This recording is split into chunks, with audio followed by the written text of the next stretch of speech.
get to the bag, ayy. Got the foot on the gas, pedal to the metal when the lane moving fast, ayy, ayy. Let them all cross. If they hate, then let them hate and make a bigger boss, ayy. This episode is brought to you by SPI Logistics, the premier freight agent logistics firm in North America. For over 40 years, SPI has been diligently building the most successful freight agent network to provide first-class relationships for our shippers, receivers, and carrier partners. We are more than another transportation network. We are a dedicated team of professionals united by one singular purpose, and that is to expedite our agents' success. All of our agents are set up for success on day one, as they are provided with a full suite of support staff that is ready to assist them with everything from after-hours emergencies to financial and administrative needs on a no-fee basis. This way, you can focus on continuing to grow your business. There is no financial risk to start, and you have the ability to earn up to 75% in commissions. If you are looking to take control of your financial future and build your business with the backing of one of the most successful logistics firms in North America, visit www.spi3pl.com to learn more. Do me a favor and let them know that the Freight Coach sent you. Hey guys, before we jump into the episode, I wanted to let you know it is brought to you by Revanova, the official TMS provider for the Freight Coach. You guys, I've been a broker for a long time, and the tools that are at your disposal with Revanova help you eliminate bouncing between systems, which improves your accuracy when you are managing multiple tasks throughout your workday. Plus, it's built into the Salesforce cloud, so your CRM is fully integrated with your TMS, eliminating yet another silo. In today's day and age, you are definitely concerned about the safety of your data. With Revanova, it's fully protected. They have cutting-edge security that keeps your information safe so you can focus on what matters most, and that's growing your business. Speaking of growing your business, with Rate and Lane IQ, you get real-time pricing and route recommendations, helping you optimize costs and improve operational efficiencies, which ultimately helps you make smarter decisions. If you are like me and have recurring shipments from non-EDI customers, they have intuitive cloning features that let you easily replicate previous shipments, saving both shipper and carrier rates with just a few taps.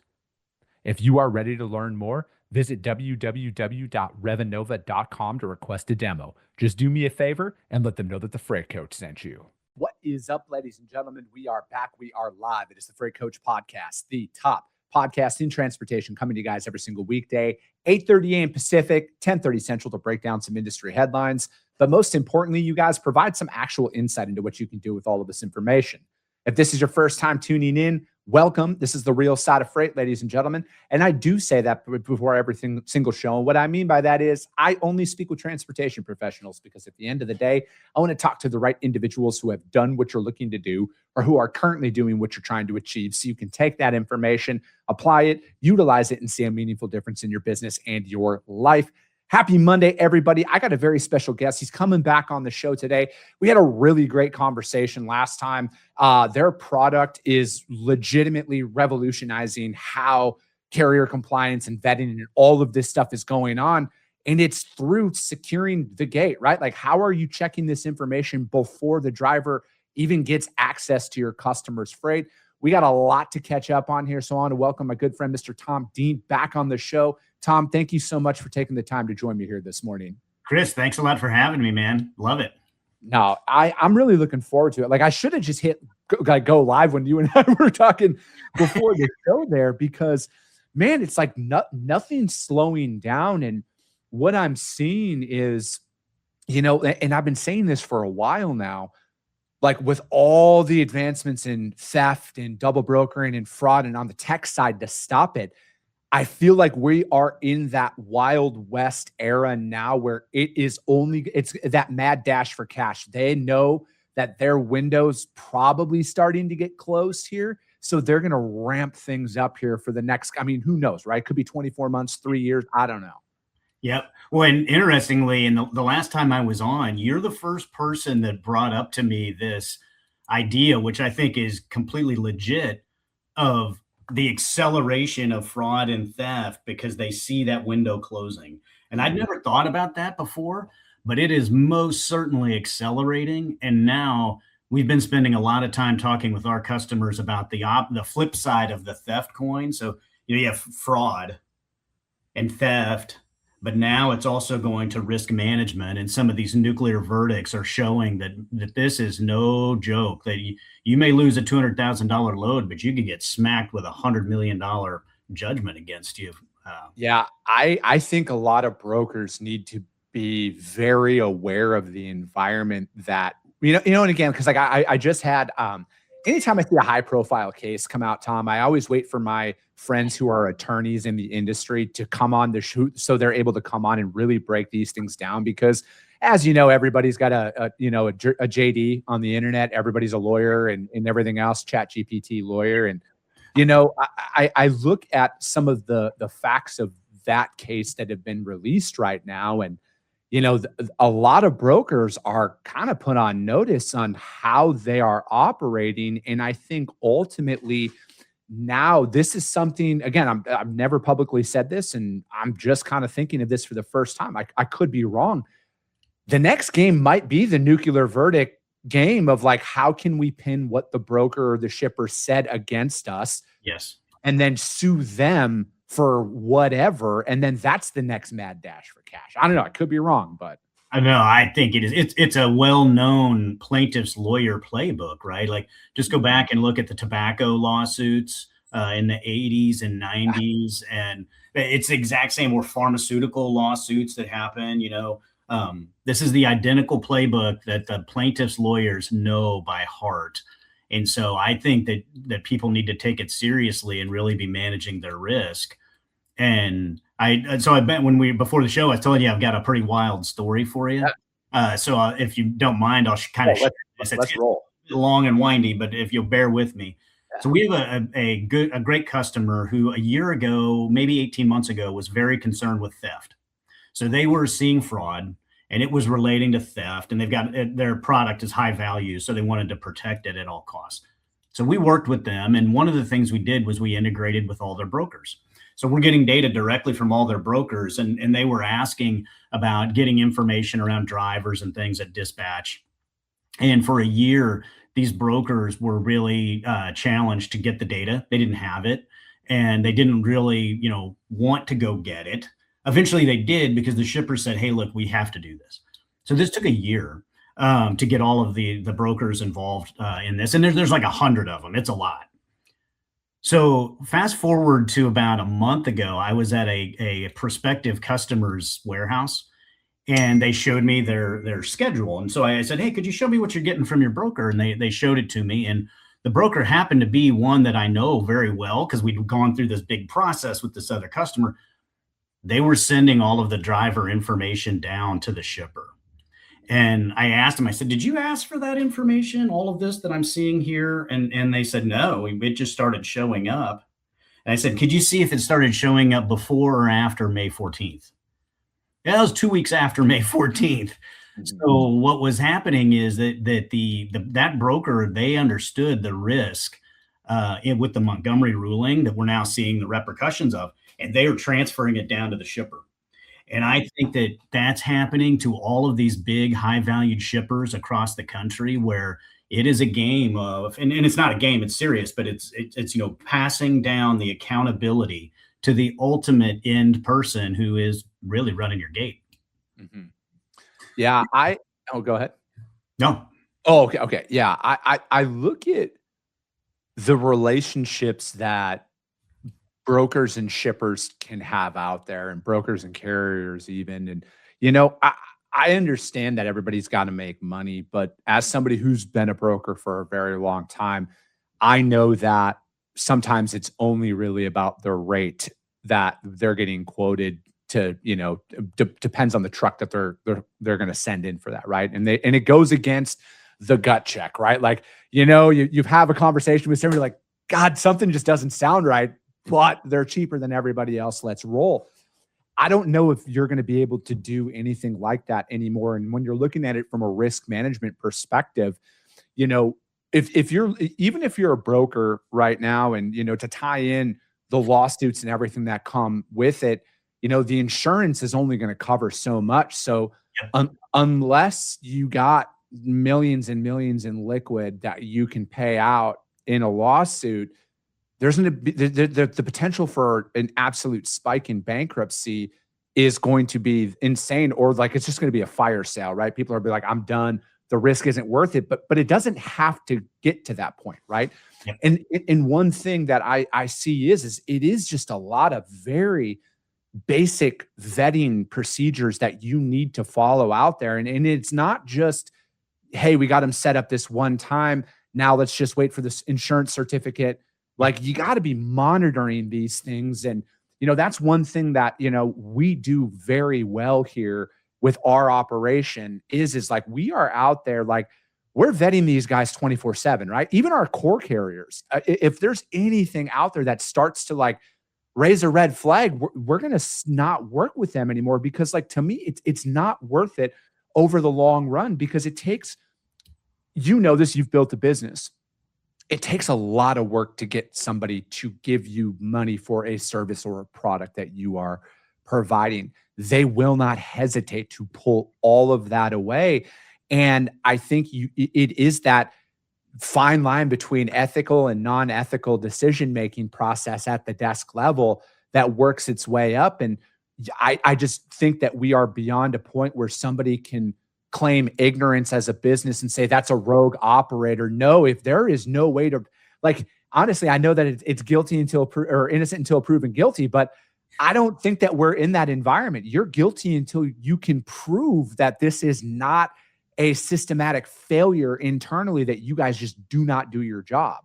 Yep. Oh, I completely agree with that. And one other thing that we're seeing, because, our customers are generally either the 3PL or the shipper, the people that are actually operating the gate.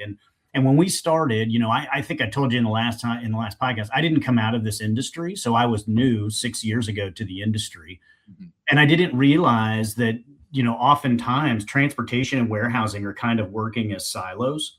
Mm-hmm. And it's not that they're opposite, or that they're conflicting, but they just kind of worked independently. Yeah. And both of them have valuable information in this carrier vetting process that's always going on, right? Because you have different information. You have all the historical information, and the warehouse has what's happening on the ground right now. Mm-hmm. And I think the combination of that what we're seeing with our customer base is, because the fraud is so high, and it's either going to theft or risk management. And it's, those are kind of both sides of the same, or two sides of the same coin. But I see more information sharing. Mm-hmm. And so maybe one of the good things that will come out of this is that the warehousers and the transportation, that they're going to be more freely sharing information that is augmenting each other's decisions. Mm-hmm. Because there's so much good that can come from that. No, I agree, right? Like, and I think that no matter what, I think the providers, whether you're a trucking company or a broker alike, you need to be aware that it is, if you're doing things the right way out there, you are going to be rewarded at a level in the not so distant future that I don't know if enough people can even comprehend. Because, again, it's like, I look at it where, go fully transparent, going to jail is like my biggest fear in life. It's like, legitimately. And if I'm going to run a business, I'm going to be above the board, even at my own personal expense in the short term, right? Like, fast cash is very, very appealing to a lot of people, especially when your credit card bill's up and your bills are due, and, somebody's got this great idea for you.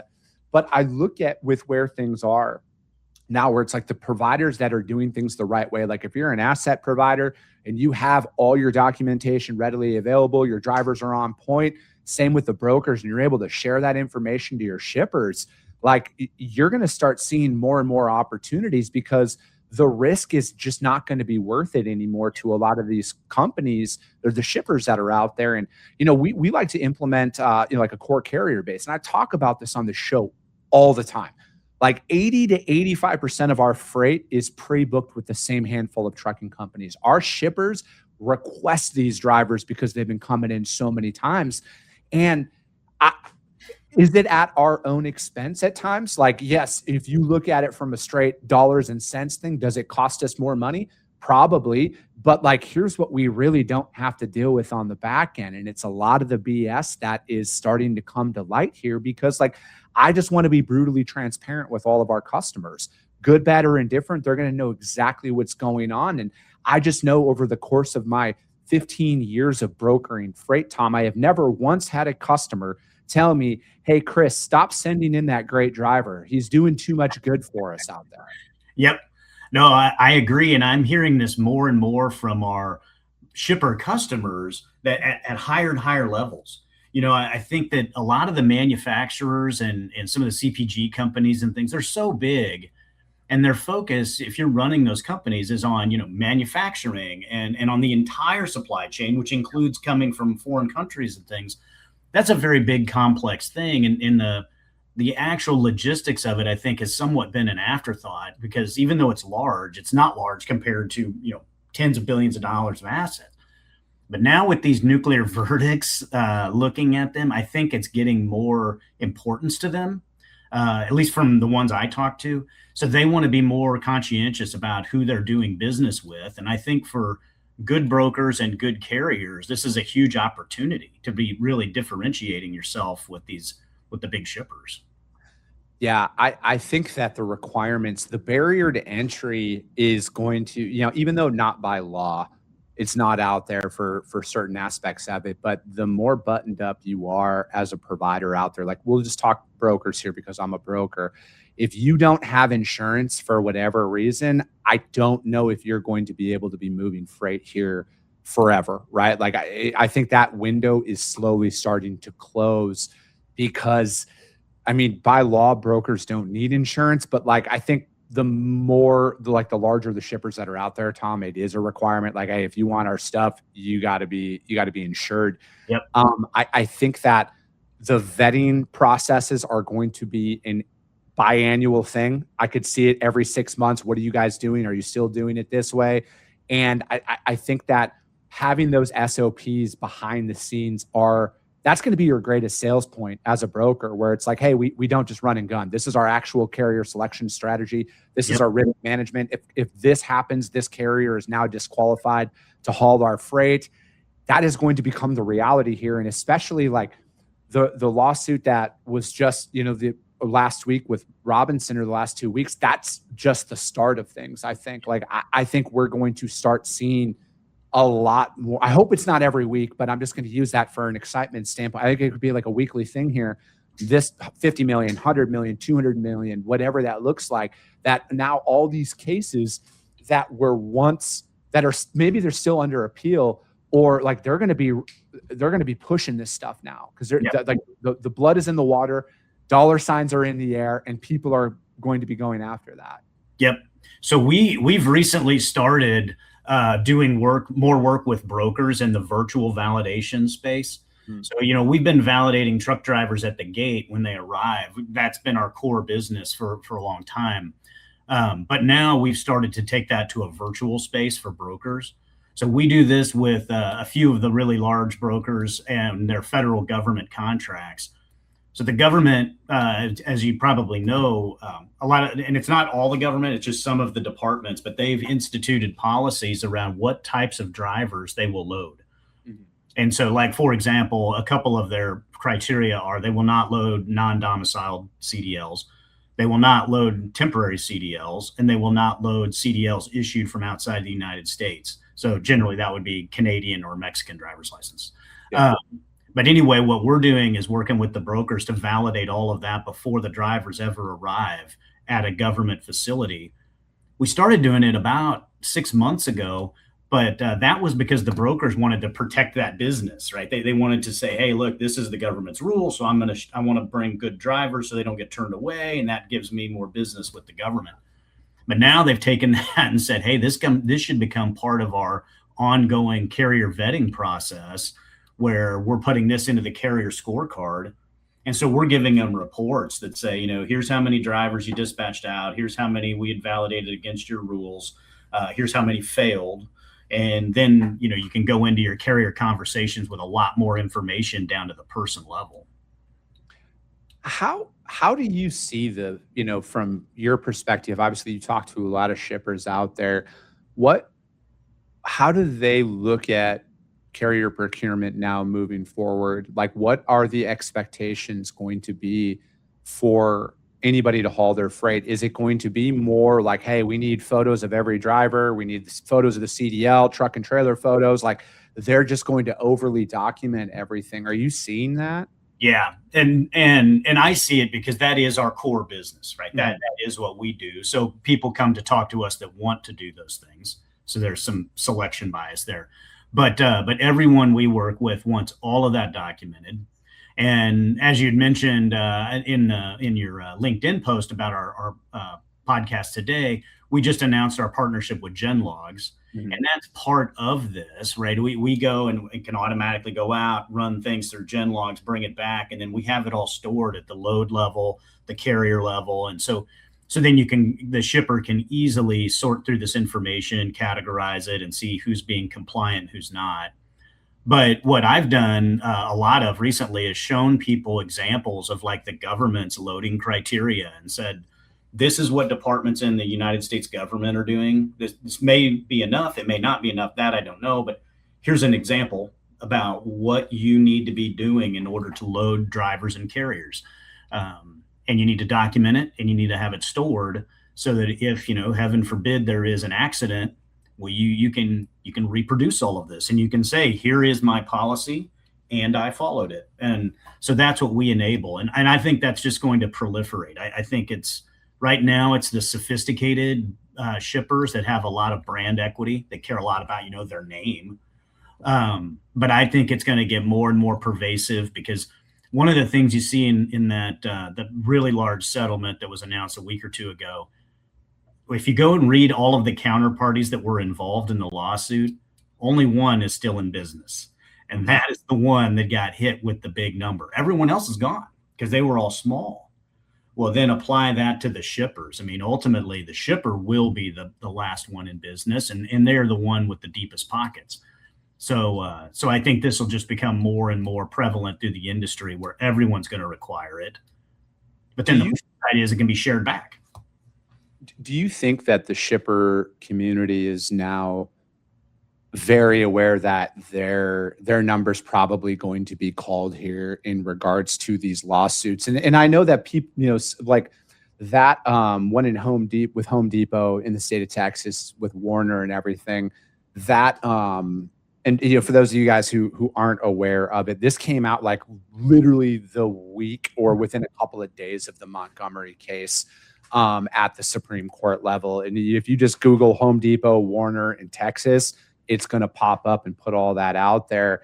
But do you think now more than ever, they are going to be looking at who is hauling their freight at a higher level? Because what if they are working with a chameleon carrier and they don't even know? What if they are working, there's chameleon brokers out there too, right? Let's call, I think we got to draw a line in the sand, Tom. It's shady carriers and providers and people who are doing it the right way.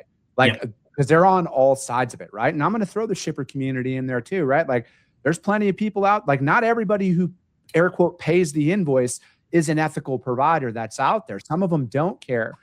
What is it going to take? And again, I hope none of this stuff happens, that they are going to look at everybody who's in their network of providers. Is it going to be a company like a Home Depot? And again, this is a hypothetical situation, being pulled in and losing $100-200 million lawsuit, and then the broker, the carrier, everybody is out of business and everything else because something slipped through the cracks. Do you think it's going to take to get to that for that to happen, or are they already looking at that right now? No, I think it's going to take that. There are a lot of them. A lot of what I'm doing now is educating people, and so if you go back to the tobacco example, Altria is the name of the parent company of all of the Philip Morris in the United States. After all that stuff happened, they got rid of the name Philip Morris because the brand destruction was so bad when all that happened. And I think that, it's going to take something pretty brutal to get a lot of these shippers to get, to start doing all of this, because people just don't pay attention. Now, there are some that are very forward thinking. I'm working with some that are like, this is absolutely a risk. We need to address it. But that's probably a third of those that I talk to. 2/3 of them are, this will never happen to me. It's not really that big of a risk. like, explain this to me. Like, how would this even happen? There's a lot of education that needs to be done. And I think it takes money and brand destruction to do it. Yeah, no, I agree with you. Like, unfortunately, I agree with you. I think it's going to have to take a very catastrophic accident out there that is going to make some people change their ways, because, like, I don't know if enough people view their transportation department as anything but like a dead expense to their business, and it's kind of just like the cost of doing business. So it is an afterthought by a lot of people out there. But, again, I think the right providers that are out there, Tom, this is a phenomenal selling point when you are talking to your shippers, your prospect, and everything else. Like, hey, this is how we're actually protecting your freight. This is what we do to ensure. And, and then especially like with what you guys are building out there about stopping it at the gate, right? Like, how much fraud, how much theft, how many lives, like, legitimately, how many lives are we going to be able to save where, we don't load that truck because it doesn't pass the smell test. Your compliance team, your vetting, everything that you're doing stopped it from even getting in. And then if it does fall between the cracks, your software now red flags it at the shipper, like, hey, this is going on out there. Do not load. A pass, no pass style system. Exactly. And so before we were talking a little bit about, I said that we recently ran a test. So one of our customers, a big shipper, and they wanted to know how many drivers even know their DOT number. So as we were checking in drivers, we simply asked them. And so in the check-in process, we asked them. Now, we already knew the answer. We already knew who they were, and we already knew what their DOT number was. But we just asked them. Only a third of them knew their DOT number. And we got a ton of totally fraudulent. I mean, they were valid DOT numbers, but then what the driver entered as their carrier and stuff, none of that matched. And so we flagged this, and we talked to the carrier compliance transportation team at this shipper, and they were shocked. So much so that they brought in the general counsel of the company and said, hey, you need to take a look at this. Like, this is the risk that we are talking about.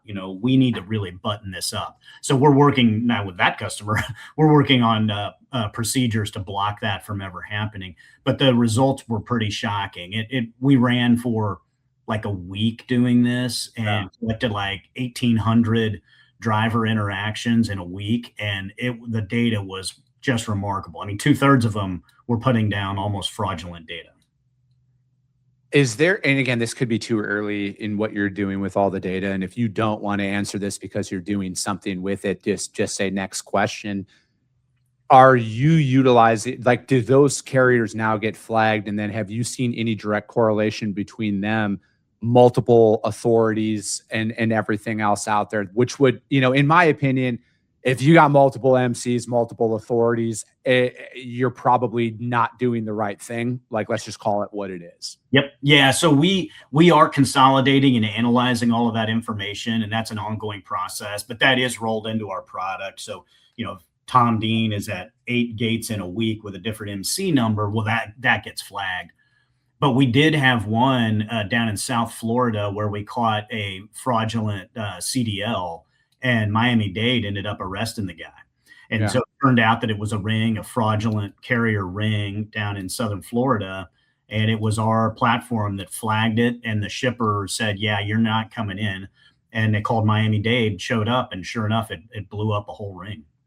Good. Yeah. Good. Like, I mean, that's what, because it's like, I look at with where things are with this. And again, I know I already talked about, protecting the legitimate providers that are out there. And that is something that I don't know if is talked about enough. How many good businesses have we lost to this? How many good American companies or people doing it the right way, right? I'm not against immigrants who are coming here and working here and building companies here, as long as they're following the exact same rules that we all have to follow. That's all I'm asking. How many of those providers have not been able to survive because there has just been a complete blind eye turned to this for as long as it has? And I'm glad it's getting the attention that it is. I just hope that it's not too far too gone, because rates are improving and everything out there, but not everybody just has endless capital. And if they've dug themselves in too big of a hole to try and keep their lights on, maxing out lines of credit, fuel lines of credit, credit cards, everything from the bank, and they might not be able to dig themselves out of a hole. Like that is the true loss here. It's the loss of good business owners who are doing the right thing. Yep, absolutely. I completely agree with that. And, after COVID, we were all kind of talking about how are all these single owner operators that, how are they able to survive? They had COVID stimulus cash for a while, but then they kept going and going and going. Well, it's fraud. That's how, right? There's so much of it. But what that's done is, to your point, it's put the legitimate good people, good hardworking people out of business, which is a travesty. Yeah. And what is not talked about publicly, but I have a lot of friends on the financial and lender side of the industry. Yeah. They were pausing payments during that time because there was so much equipment out on with loans that if we called everything, they're like, we would not be able to survive that. So we had to work with them. So it was kind of a perfect storm in a sense out there, Tom, where this was exacerbated over these last couple of years, where it's like the COVID boom came in and then they were given a lifeline, like, hey, let's pause payments for a couple of months. And then when you're not concerned about paying your bills and you can just get that mad dash for cash. I mean, it opens up a lot of things, but like most importantly, I'm glad it's being addressed at a very high level because, as somebody, again, I'm not saying we're perfect. We're not, but we are doing things by the book. And I know a lot of other really good providers out there that are doing it by the book, as long as they are given that opportunity to do the right thing and show it. I think that is what is needed out there now more than ever. Yep. I completely agree. And because this is a great industry. And so what we're here to do at Renaissant is help the brokers, help the carriers, and help the shippers, and do it at rates that are affordable and can then really, really help the good people out there do well and grow. Yeah, that's what we need now more than ever, Tom. But Tom, this flew by. I knew it was going to fly by, and I hope to have you back on again a third time this year because I just truly enjoy talking with you and what you're doing out there. But how does anybody reach out to you guys to find out more? Yep. So my name is Tom Dean. You can get to us at www.renaissant.com. That's RENAISSANT.com, or ping us at info@renaissant.com.